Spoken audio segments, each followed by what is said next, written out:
नमस्कार शिक्षक बंधू आणि भगिनींनो, प्रत्येक मंगळवारी संध्याकाळी 9 वाजता आपण सर्वांनी एका विषयावर चर्चा करावी हा जो उपक्रम आपण गेल्या 2 आठवड्यापासून सुरू केला आहे, त्याला आपण दिलेल्या प्रतिसादाबद्दल सर्वप्रथम मी आपला आभारी आहे.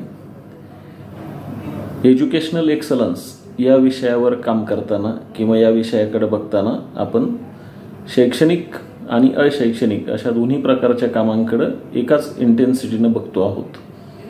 आणि म्हणून मागच्या वेळेस बोलताना आपण थोडंसं व्यवस्थापनाच्या दृष्टीनं किंवा अशैक्षणिक कामाच्या दृष्टीनं जे महत्त्वाचे 2 विषय आहेत त्याकडे आपण लक्ष दिलं होतं.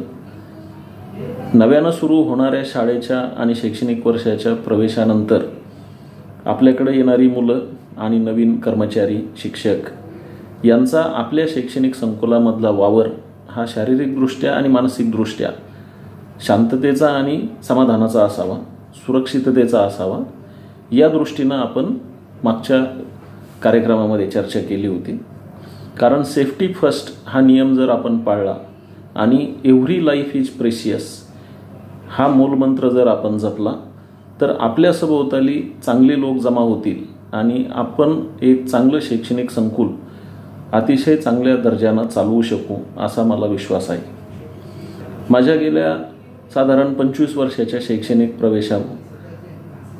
प्रवासामध्ये मी भारतामध्ये पुणे विद्यापीठ किंवा परदेशामध्ये सॅन सेबास्टियन आणि सिडनी या 3 ठिकाणी जे अनुभव घेतले त्या अनुभवाच्या जोरावर, शिक्षण आणि नोकरीविषयक अनुभवाच्या जोरावर, प्रवासाच्या जोरावर मी काही छोट्या गोष्टी आपणाशी शेअर करू इच्छित होतो. म्हणून खरं तर आपण हा कार्यक्रम सुरू केलेला आहे आणि आपणासारख्या सर्व शिक्षक बांधवांनी आणि भगिनींनी याला प्रतिसाद दिला. त्यामुळे शिक्षण क्षेत्रामध्ये चांगलं काम करू इच्छिणारे लोक हे आपल्यासोबत जोडले जात आहेत हा एक आनंदही माझ्या मनामध्ये आहे. अशैक्षणिक कामांचा बोजा आपल्याकडे नेहमीच असतो आणि त्यामुळं अशैक्षणिक किंवा ज्याला शाळाबाह्य किंवा व्यवस्थापनाच्या दृष्टीनं महत्त्वाचे, शाळाबाह्य म्हणता येणार नाही परंतु व्यवस्थापनाच्या दृष्टीनं महत्त्वाचे विषय आपण हाताळत असतो. आजच्या या कार्यक्रमामध्ये मात्र आपण अतिशय बेसिक अशा शैक्षणिक गोष्टीकडे लक्ष देणार आहोत. कारण मागच्या आठवड्यामध्ये मी पुणे येथील एका शिक्षण संस्थेच्या चेअरमन साहेबांशी बोलत असताना त्यांनी एक मोठी खंत व्यक्त केली की कोविडच्या काळानंतर विद्यार्थ्यांच्या शैक्षणिक गुणवत्तेमध्ये प्रचंड मोठ्या प्रमाणावर घसरण झालेली आहे आणि त्याचं सगळ्यात महत्त्वाचं कारण म्हणजे या मुलांना मराठी, हिंदी आणि इंग्रजी यापैकी कुठलीही भाषा चांगल्या पद्धतीनं लिहिता किंवा वाचता येत नाही आहे. म्हणजे एखादी भाषा जर आत्मसात करायची असेल तर ती वाचता आली पाहिजे, बोलता आली पाहिजे, लिहिता आली पाहिजे. मी जेव्हा स्पेनमध्ये शिक्षणासाठी गेलो तेव्हा त्या ठिकाणी स्पॅनिश भाषा होती.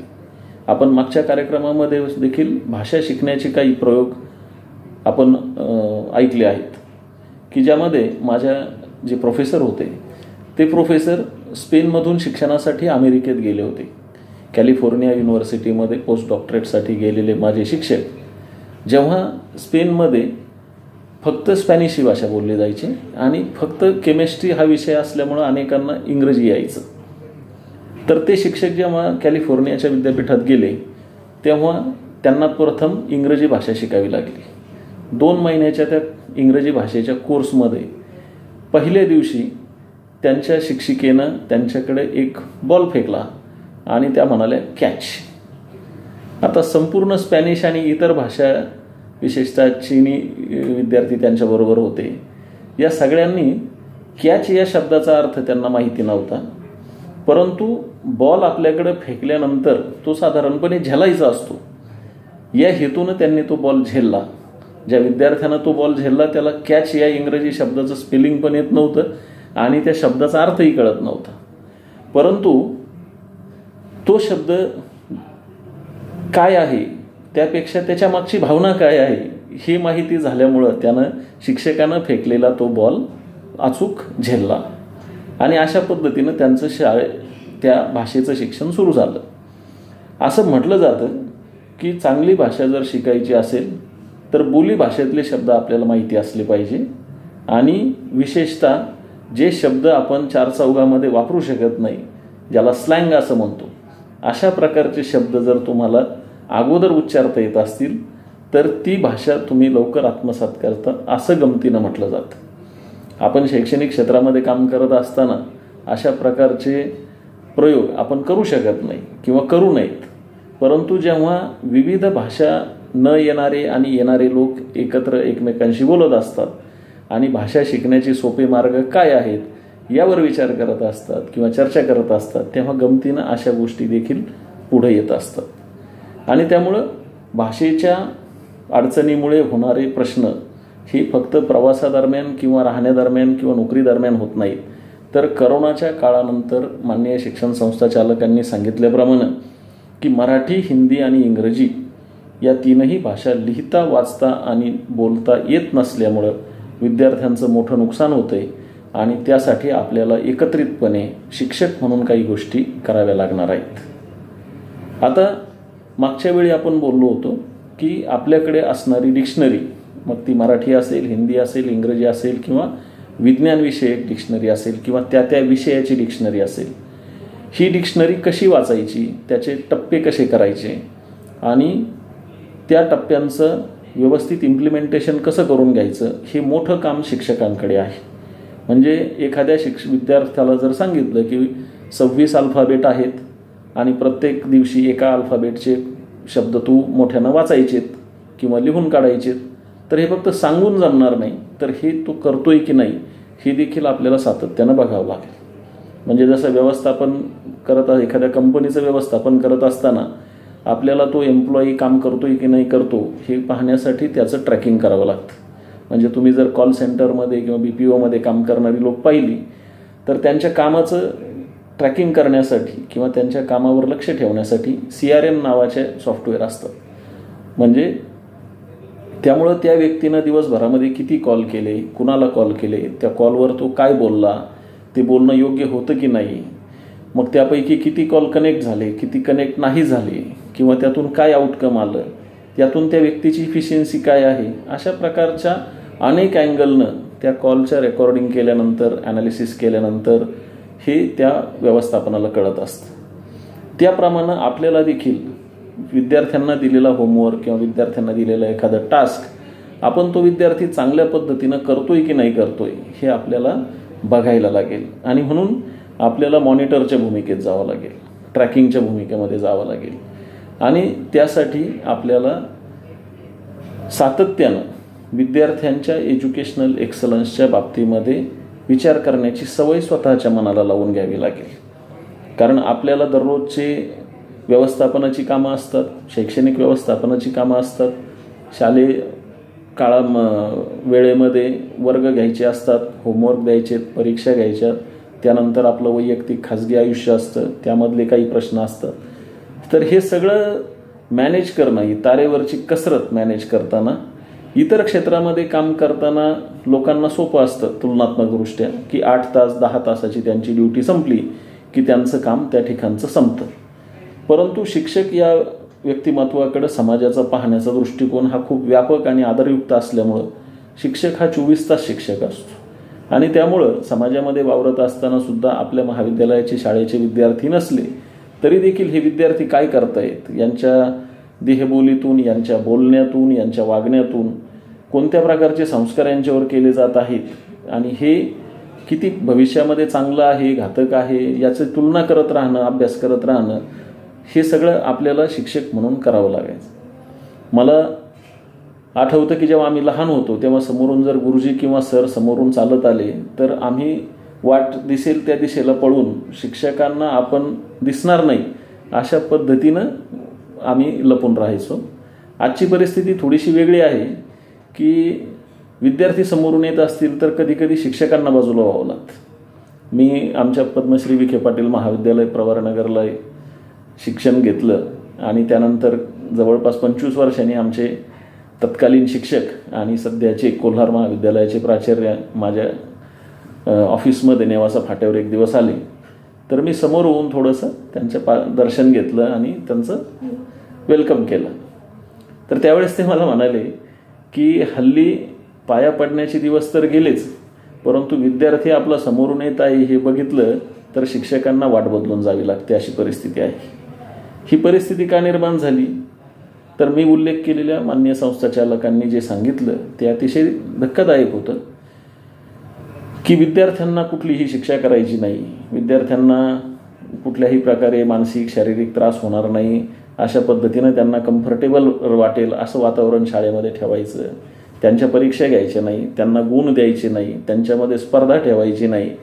आणि मग त्यामुळे या विद्यार्थ्यांना एक प्रकारे ज्याला आपण चार्मिंग पॉईंट म्हणू किंवा ज्या गोष्टीमुळे आपल्याला इन्स्पिरेशन मिळेल अशा प्रकारच्या गोष्टी त्यांच्या समोर राहत नसल्यामुळं ह्या विद्यार्थ्यांना आता नक्की आपण कशासाठी शिक्षण घेतोय हेच कळत नाही.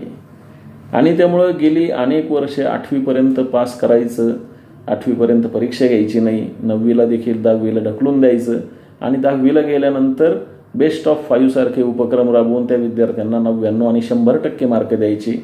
ह्या ज्या शिक्षण क्षेत्रामधले नवीन नवीन प्रयोग आहेत यामुळं अनेक पिढ्या बर्बाद झाल्या असं अनेक शिक्षक आणि शिक्षण तज्ज्ञांचं मत आहे. परंतु हे निर्णय शासकीय पातळीवर होत असल्यामुळं, राजकीय धागेदोरे त्यामध्ये असल्यामुळं कुणी स्पष्टपणे यावर फारसं बोलत नाही. परंतु काल परवा एका शिक्षकानं विद्यार्थ्यांना शिस्त लावण्याचे आणि त्यासाठी पालकांना शिस्तीत वागण्याचे 27 नियम फेसबुकच्या पोस्टच्या माध्यमातून लिहिले होते. त्या पोस्टवर मी फक्त एकच कमेंट केली की एवढे 27 नियम विद्यार्थ्यांना आणि पालकांना लावण्यापेक्षा तुम्ही जर एकच नियम फक्त शाळेतल्या शिक्षकांना सांगितला तर तो जास्त इफेक्टिव्ह राहील. आणि तो नियम म्हणजे पालकानं शाळेच्या शिक्षकाला सांगायचं की महोदय, जर माझ्या पाल्यानं चूक केली आहे असं तुम्हाला वाटत असेल तर तुम्ही त्याला बिनधास्त शिक्षा देऊ शकता आणि अशी शिक्षा तुम्ही का दिली हे मी तुम्हाला जाब म्हणून विचारणार नाही किंवा याचा जाब मी तुम्हाला विचारणार नाही. असं जर पालकानं शिक्षकाला सांगितलं तर हा संपूर्ण शिक्षक वर्ग हा त्या विद्यार्थ्यांना योग्य पद्धतीनं शिस्तही लावेल आणि शिक्षण क्षेत्रामध्ये पुन्हा एकदा पहिल्यासारखी करडी शिस्त आणि गुणवत्ता आपल्याला पाहायला मिळेल. दुर्दैवानं आपल्या प्रत्येक क्षेत्रामध्ये राजकारण असल्यामुळे आणि राजकीय बॉडी ही आपल्या घटनेमध्ये सर्वोच्च असल्यामुळं त्यांनी घेतलेले नियम हे आपल्याला पाळावे लागतात आणि त्यामुळं विद्यार्थ्यांना शिक्षा करायची नाही अशा पद्धतीचे जे नियम अंमलात गेले त्यामुळं आपल्या भावी पिढ्यांना अनेक वर्ष किंवा अनेक पिढ्या त्याचे दुष्परिणाम भोगावे लागणार आहेत असं माझं स्पष्ट मत आहे.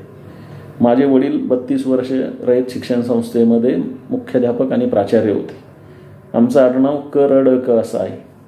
परंतु माझ्या वडिलांची शिस्तीचा बडगा इतका कडक होता की त्यांना सगळेजण कडक सर म्हणून ओळखायचे. अशा प्रकारे पूर्वीच्या काळी शाळेमध्ये किंवा परिसरामध्ये एखादी शाळा ही एखाद्या शिक्षकाच्या नावे ओळखली जायची. म्हणजे कर्डक सरांची शाळा, जगधने सरांची शाळा, माने सरांची शाळा. कारण त्या लोकांनी त्यांच्या करड्या शिस्तीमुळं आणि धाकामुळं संपूर्ण विद्यार्थी नव्हे तर त्या गावातील जे अनिष्ट आणि समाजकंटक प्रवृत्तीचे लोक होते या सगळ्यांवर सुद्धा एक प्रकारचा धाक ठेवलेला असायचा आणि त्यामुळे शैक्षणिक वातावरण तर चांगलं असायचंच. काल परवा आमच्या नेवासा शहरामध्ये एका सामाजिक कार्यकर्त्यांना असं आंदोलन केलं की शहरामधल्या एका मोठ्या शाळेच्या बाहेर काही टवाळखोर विद्यार्थी येऊन उभे राहतात आणि मुलींची छेड काढतात आणि जर कोणी त्यांना हटकलं तर ते हल्ला करण्याचं, मारहाण करण्याची धमकी देतात.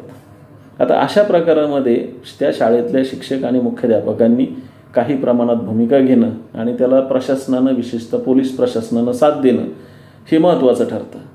परंतु त्यामध्ये त्या स्थानिक लोकांचे एकमेकाशी असणारे संबंध, गुंडांचे असणारे संबंध आणि त्यामुळं याला वेगवेगळे कांगोरे फुटतात. मला आठवतं माझे वडील जेव्हा अशा प्रकारे टाकळीबान या गावामध्ये मुख्याध्यापक होते आणि त्या गावातल्या काही गुंड प्रवृत्तीच्या व्यक्ती शाळेच्या गेटवर येऊन छेडछाडीचे प्रकार करण्याचा त्यांनी प्रयत्न केला. जेव्हा वडिलांना हे समजलं तर वडिलांनी शाळा सुटण्याच्या वेळेस स्वतः शाळेच्या गेटमधून ते बाहेर स्टँडपर्यंत चालत गेले आणि ज्या ठिकाणी ती मुलं बसलेली होती त्यांना स्पष्ट शब्दात सांगितलं की जर तुम्ही लोक उद्या मला या ठिकाणी दिसले तर त्याचे परिणाम अतिशय गंभीर झालेले असतील. आणि वडिलांचा धाक इतका मोठा होता की त्यानंतर त्या गुंड प्रवृत्तीची मुलं त्या गेटवरच नव्हे तर त्या स्टँडच्या परिसरात आणि शाळेच्या परिसरात परत कधी दिसले नाही. त्यामुळं हा जो एक नैतिक धाक असतो तो शिक्षकाला आपल्या कर्तृत्वातून आपल्या कामातून दाखवावा लागतो किंवा तो निर्माण करावा लागतो. अशा प्रकारे ही जी सुरक्षिततेचं वातावरण आहे हे कुठंतरी आपल्या शैक्षणिक संकुलातील शैक्षणिक दर्जाशी सुद्धा गुंफलेलं असतं.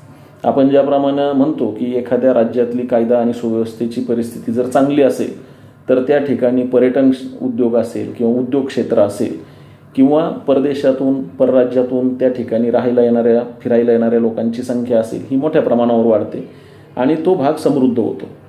म्हणजे कायदा आणि सुव्यवस्था जर चांगली असेल तर जर एखादं राज्य एखादा जिल्हा एखादं गाव जर समृद्ध होत असेल तर त्याच प्रकारे आपल्या शैक्षणिक संकुलाची सुरक्षितता आणि त्या ठिकाणची शांतता ही देखील आपल्या शैक्षणिक संकुलाच्या दर्जाच्या वाढीसाठी अतिशय महत्त्वाची असते. आता हा दर्जा वाढ करताना एक महत्त्वाचा प्रश्न मला मागच्या आठवड्यामध्ये जो निर्माण झाला किंवा संस्था चालकांनी सांगितला त्यावर एक छोटंसं एक्सपेरिमेंट आपण करावा अशी माझी तुम्हा सर्वांना विनंती राहील की विद्यार्थी लिखाण करत नाही, वाचन करत नाही आणि त्यामुळं त्यांना मराठी, हिंदी, इंग्रजीसारख्या भाषा लिहिता वाचता आणि बोलता येत नाहीत. हा एक तसा गंभीर प्रश्न आहे आणि हा आपण पुन्हा पुन्हा उल्लेख करतोय कारण ही अतिशय फाउंडेशनल गोष्ट आहे, अतिशय बेसिक गोष्ट आहे. म्हणून मी एक एक्सपेरिमेंट फक्त आजच्या या कार्यक्रमाच्या निमित्तानं तुम्हाला सांगणार आहे की साधारणपणे एखादं पुस्तक जेव्हा आपण वाचायला घेतो तेव्हा मी जो प्रयोग करायचो किंवा मी माझ्या महाविद्यालयीन जीवनामध्ये ज्या प्रयोगानुसार अभ्यास केला तो प्रयोग मी तुम्हाला या ठिकाणी थोडक्यात सांगणार आहे.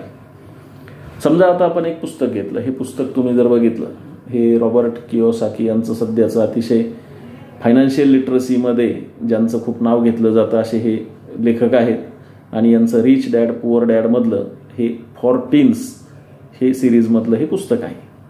असं कुठलंही पुस्तक जेव्हा तुम्ही समोर घेता आणि ते आपल्याला आता वाचायचं आहे तर हे वाचायचं कसं ह्याचा एक छोटासा एक्सपेरिमेंट मी तुम्हाला सांगणार आहे.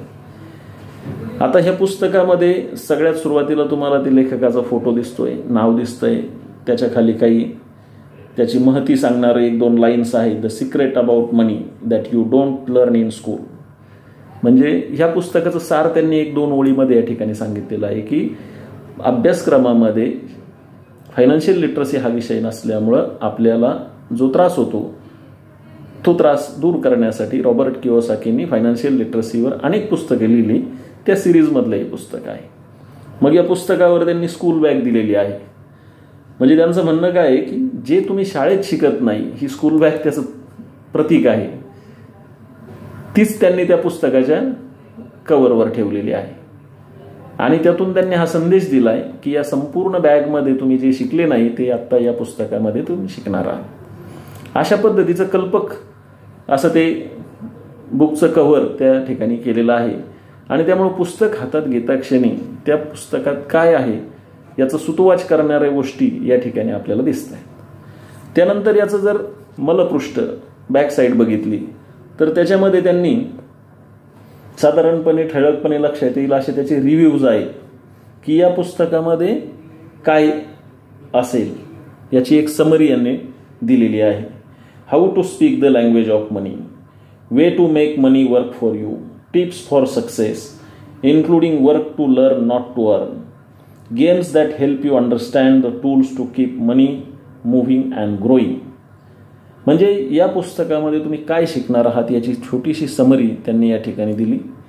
पुस्तकाची किंमत दिलेली आहे 1299 रुपये ही या पुस्तकाची किंमत आहे आणि रॉबर्ट कियोसाकी यांचा थोडक्यात परिचय या ठिकाणी त्यांनी दिलेला आहे.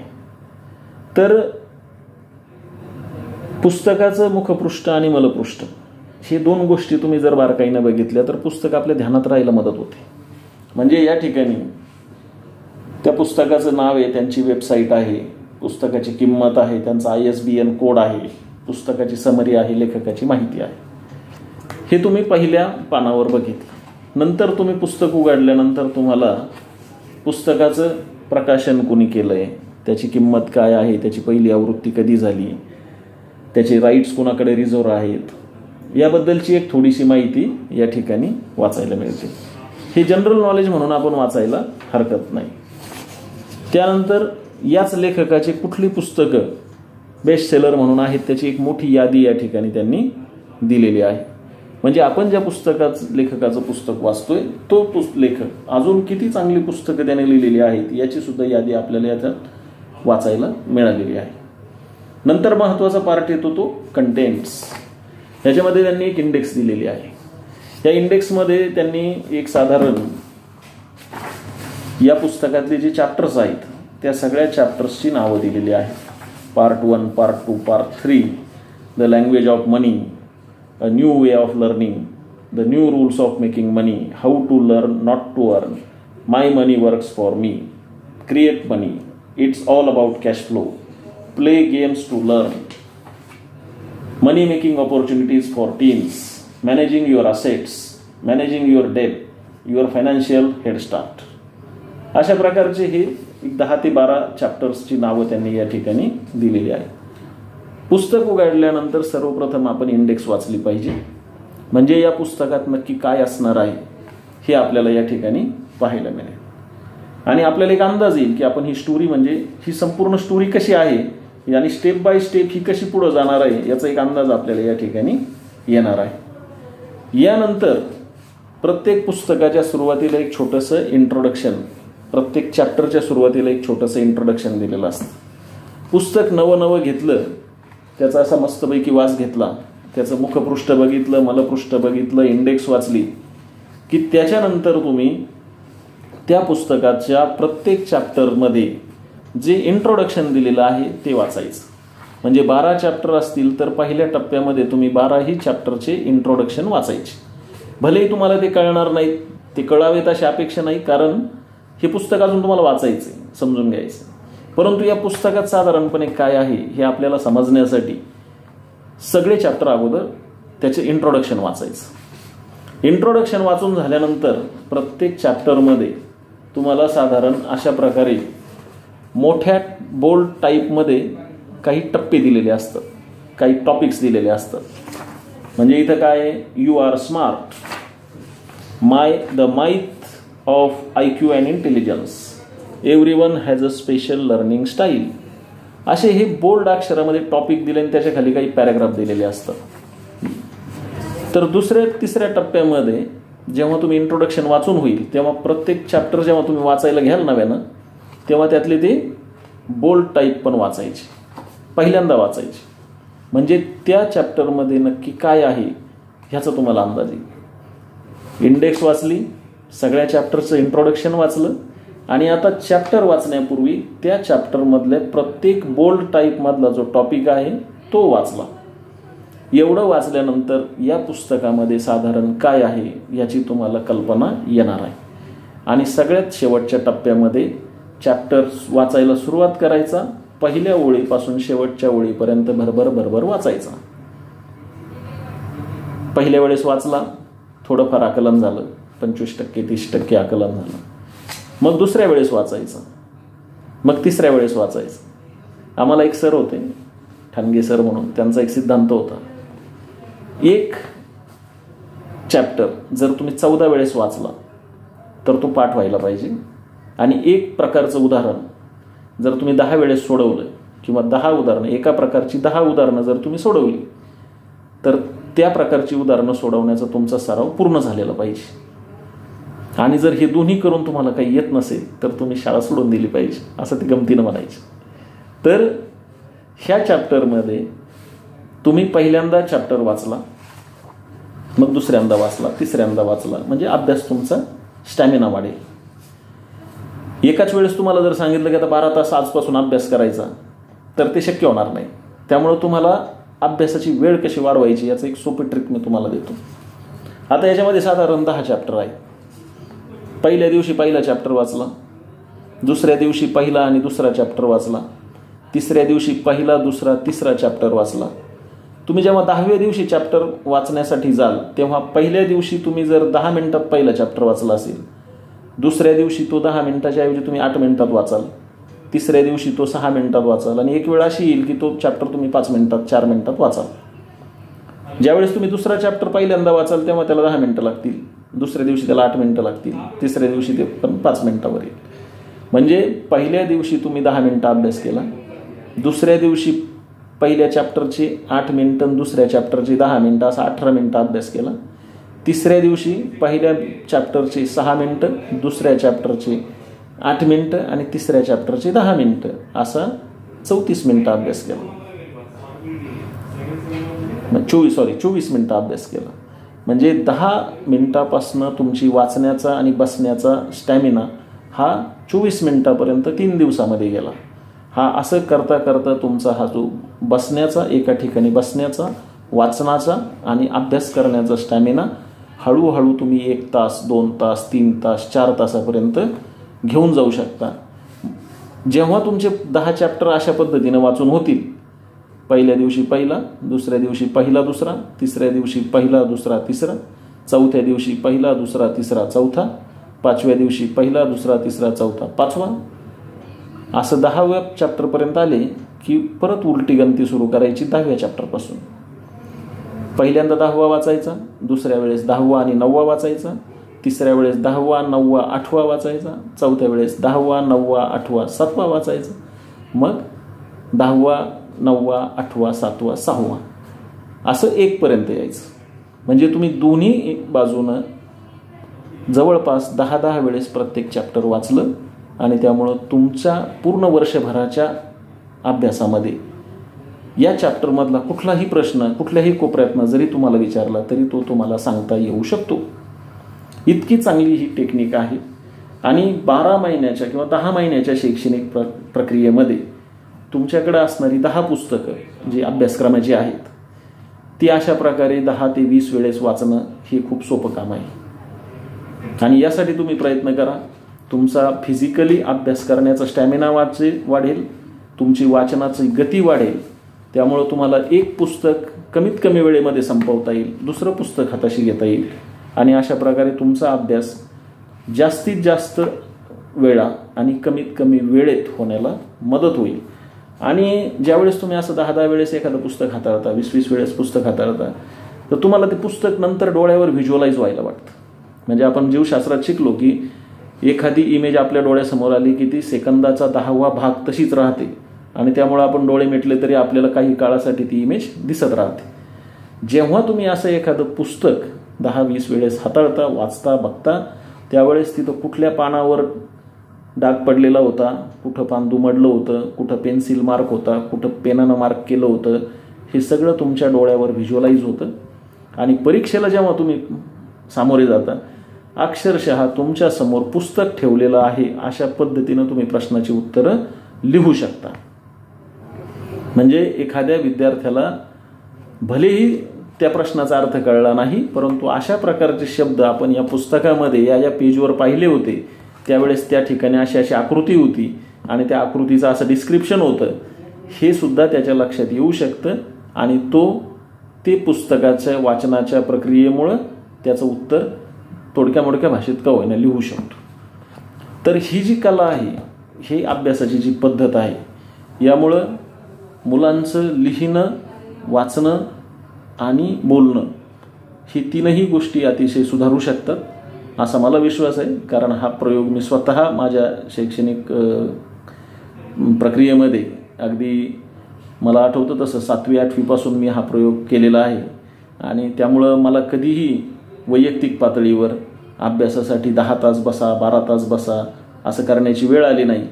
इव्हन TYBSCच्या ऑर्गॅनिक केमिस्ट्रीच्या पेपरच्या आदल्या दिवशी, जो ऑर्गॅनिक केमिस्ट्री हा विषय अतिशय कठीण मानला जातो किंवा त्या काळी मानला जायचा, त्याच्या आदल्या दिवशी नाना पाटेकरांचा यशवंत नावाचा चित्रपट प्रदर्शित झाला होता आणि आम्ही सर्व मित्र तो चित्रपट पाहायला गेलो होतो आणि दुसऱ्या दिवशी ऑर्गॅनिक केमिस्ट्रीचा पुणे विद्यापीठाचा फायनलचा पेपर होता.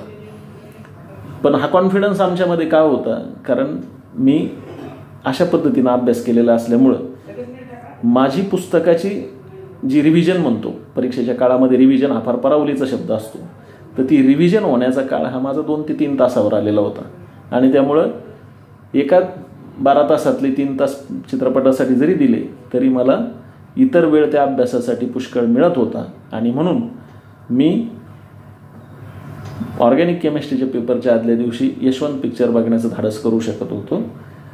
तर असंच धाडस आपल्यामध्ये आणि आपल्या विद्यार्थ्यांमध्ये यावं म्हणून अशा प्रकारच्या छोट्या छोट्या गोष्टी आपण विद्यार्थ्यांना सांगाव्यात अशी माझी तुम्हा सर्वांना विनंती राहील. आपण आजच्या दिवशी तब्बल अर्धा तास माझ्यासाठी दिला याबद्दल मी तुम्हाला पुन्हा एकदा धन्यवाद देतो.